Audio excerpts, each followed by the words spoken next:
Hi, today we're going to teach you on how to add bots to your Discord server. Before we start, please don't forget to like and subscribe. Now let's begin. The first thing that we need to do is to locate a website wherein bots for Discord are present or downloadable. One of those websites are top.gg. And as you can see here, we have a selection of many bots that we can add to our Discord server. Let's look for the top one, which is this one.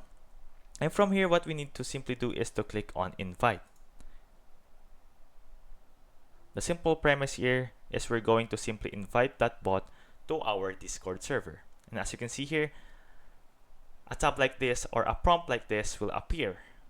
And as you can see here, the add to server options, what you need to do is to simply click or to choose the server that you want to add the bot to.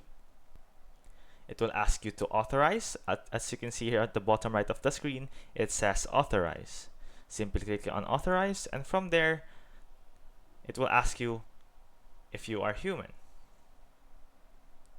And as you can see here, the bot has been successfully added to our Discord server. And once we go to our Discord server, the bot is now present or is included with our Discord server. I hope this video helped, and thank you for watching.